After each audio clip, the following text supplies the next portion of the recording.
रामपुर नामक एक छोटा सा गांव था। वहाँ के सारे लोग हंसी खुशी से रहते थे। उस गांव के सारे लोग शाकाहारी थे और भूत प्रेत पर ज्यादा विश्वास करते थे। एक बार की बात है, रामपुर गांव में राजू नाम का एक युवक आता है। वह काम की तलाश में था, इसलिए वह रामपुर गांव आया था। राजू ने मार्केट में देखा कि वहाँ सारे किस्म के व्यापार थे, परंतु कोई भी मांस की दुकान नहीं थी। राजू ने निर्णय लिया कि वह मांस का ही दुकान खोलेगा। वह अपने गांव लौटकर अपनी बीवी से बोलता है। अजी सुनती हो, वो मैं ना एक मांस की दुकान खोलने के बारे में सोच रहा था। हाँ जी, अभी पैसे कहाँ हैं? और हमारे गांव में इतने सारे मांस की दुकान तो है, उसमें से हमारे दुकान पर मांस लेने कौन आएगा? मैंने बगल के गांव में पता किया, एक भी मांस का दुकान नहीं था। मैं सोच रहा हूँ कि बगल के गांव में ही एक मांस का दुकान खोल लिया जाए।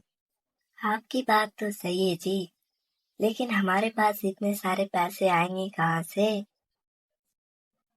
मैं भी वही सोच रहा था कि पैसे का इंतजाम कहाँ से करूं।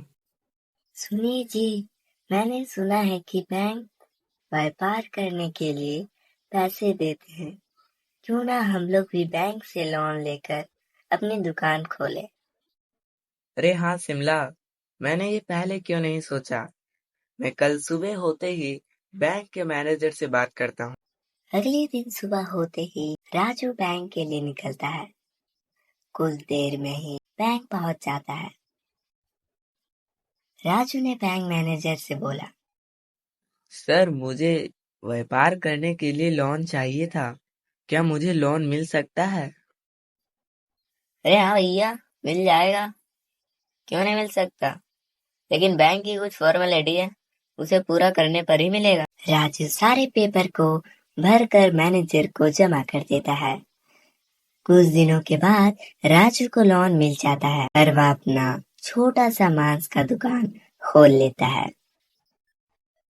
रामपुर के गांव वाले सारे राजू पर हंस रहे थे, लेकिन राजू को कुछ भी समझ में नहीं आ रहा था।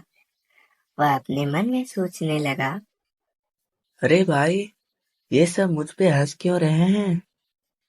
इसी तरह राजू का पूरा दिन निकल जाता है, लेकिन उसका एक भी मांस नहीं बिका था।